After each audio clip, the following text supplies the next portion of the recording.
দুপুরে রান্না এই যে বন্ধুরা, প্রথমে পেঁয়াজটা ভেজে নিয়েছি, তারপরে চিকেনগুলোকে ভালো করে ধুয়ে এই তেলের মধ্যে দিয়ে এবার চিকেনটা ভাজছি।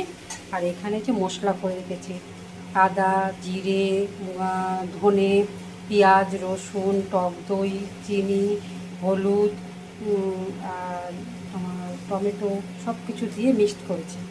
ঠিক আছে, এবার এটাকে ভাজাটা যখন হবে তখন ওই মশলাটা দিয়ে কষাবো, এটা মাংসটা দিয়ে কষা হবে।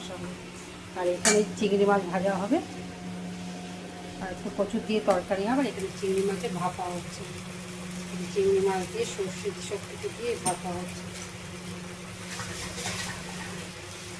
এরকম সর্ষে, পোস্ত, নারকেল সব কিছু দিয়ে একটু শুকনো শুকনো হবে, বাটিতে করে সব বসে সর্ষে, কাঁচা লঙ্কা আর পোস্ত সব দিয়ে বেটেছি। আর সর্ষে, কাঁচা লঙ্কা, পোস্ত আর হচ্ছে নারকেলের গুঁড়ো, মানে পেস্ট, মানে গুঁড়োটা পাওয়া যায় সেটাকে মিক্সিতে করে পেস্ট করে, আর এখানে নুন, হলুদ আর সর্ষের তেল সব কিছু দিয়ে করেছি। চিংড়ি মাছটা ভাপা একসাথে মাখিয়ে বসিয়ে দিয়েছি, আর কাঁচা তেল দিয়ে দিয়েছি।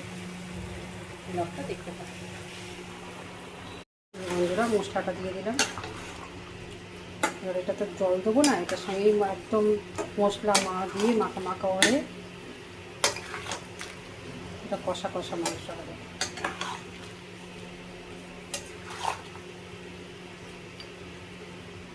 চাপা দিয়ে দেবো।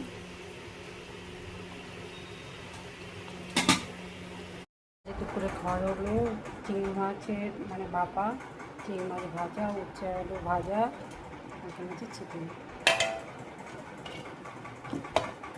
এখানে হচ্ছে ওল কচুর তরকারি চিংড়ি মাছ। ব্লগটা দেখতে পাবো। আজকে রাতের খাবার চিকেন আর চিংড়ি আর রুটি। ব্লগটা কেমন লাগলো জানাবে, লাইক সাবস্ক্রাইব করবে, সুস্থ থাকবে, সাবধানে থাকবে।